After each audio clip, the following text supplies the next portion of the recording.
જામનગર જિલ્લાના જોડિયા police station વિસ્તારની અંદર આવેલ જોડિયા ગામથી બંદર રોડ ઉપર બાવળની જાળીમાં અમુક ઈસમોએ NDPS એટલે ચરસનો જથ્થો છુપાવેલો છે એવી ઇન્ફોર્મેશન જિલ્લા એસઓજી PI શ્રીને મળતા PI શ્રી દ્વારા લોકલ પોલીસને સાથે રાખી અને શંકાસ્પદ ઈસમોને લઈને ઇન્ટ્રોગેશન કરીને તેમના સાથે લઈ જઈ અને સર્ચ કરતાં તેમના ત્રણેય વ્યક્તિઓ પાસેથી દરિયા કિનારે દાટીને રાખેલ કુલ 5 કિલો 859 ગ્રામ જેટલું ચરસનો જથ્થો મળી આવેલ છે।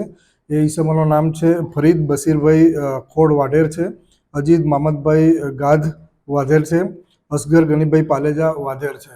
આ ત્રણેય ઈસમોને ઇન્ટ્રોગેશન કરતાં તેઓ દ્વારા એવું જણાવે છે કે અમને દરિયાની અંદર મળેલ છે, પણ હજુ સીધી રીતે હકીકત જણાવતા નહીં હોય એનું ઇન્ટ્રોગેશન હાલ ચાલુ છે। આરોપીની ગુનાના કામે ધરપકડ કરવામાં આવેલ છે અને રિમાન્ડ લેવાની પ્રોસેસ કરવામાં આવેલ છે। ત્યારબાદ મૂળ હકીકત ક્યાંથી આવે છે, કેવી રીતનું છે, હકીકતની તપાસ હાલ ચાલુ છે। NDPSના ગુનાઓમાં સંડોવણી એમની અગાઉ નથી જણાયેલ, પણ અન્ય કદાચ નાના મોટા પ્રોહિબિશન અને જુગારના કેસોમાં સંડોવણી જણાયેલ છે। આની કિંમત આશરે આપણે 5 કિલો 859 ગ્રામનો 8,78,850ની કિંમતનો થાય છે અને એ લોકો પાસેથી એમના મોબાઈલ પણ આપણે રિકવર કર્યા છે।